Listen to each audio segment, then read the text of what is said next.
Well, for more analysis, I'm joined by our international affairs editor, Philip Turle. Philip, welcome to the programme.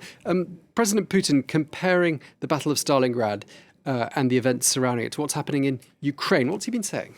Well, he's just been talking to a group of Russian generals and military personnel as part of the commemorations of this 80th anniversary of the Battle of Stalingrad, and comparing what Russia or the Soviet Union had to do back in 1943 to what Russia is doing now in Ukraine, saying back then the Soviet Union was victorious over the Nazis. This time round, we are seeing the same thing again, and Germany is sending in its tanks. We will see those tanks with German crosses on them, and we are in the same fight to denazify Europe. And that is why we're going to win this battle against Ukraine. So that is basically the message by Vladimir Putin justifying what the Russians are still calling the special military operation in Ukraine to denazify that country. This is something that they've been saying right from the very start, this myth that they're up against a force which wants to occupy Russia, basically,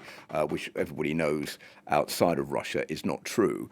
He said also that in a veiled threat about nuclear weapons, that Russia was ready to deploy more than just tanks to counterbalance the deployment of these tanks by the European Union and by the United States.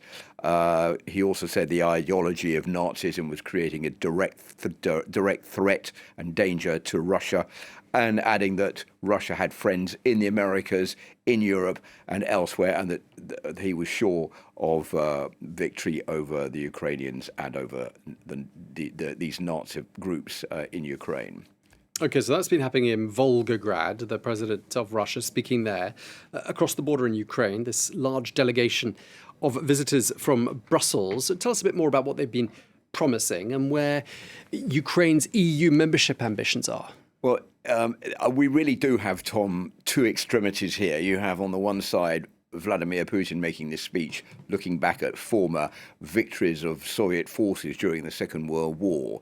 This is really harking back to what he likes to see as the golden era of the Soviet Union, and something that he would like to recreate under his own regime, putting forward this idea that no one will contradict in Russia because they don't know what is going on due to the closing down of any media which will contradict what the Russian leadership is saying, putting forward this idea of Russia under threat. On the other side, you have the European Commission head, Ursula von der Leyen, proposing greater aid for Ukraine, indicating that Ukraine will one day become a member of the European Union, maybe not straight away, maybe not in the next 2 years as Ukraine would like, but it's more or less a done deal that it will do. It's got membership status already. It just has to go through the ratification process, which takes rather a long time. So a complete contradiction of two different images. But I think on the part of the European Union, done on purpose to let Russia know there are no cracks in the European Union and in its support for Ukraine as we're coming up to the first anniversary of that invasion.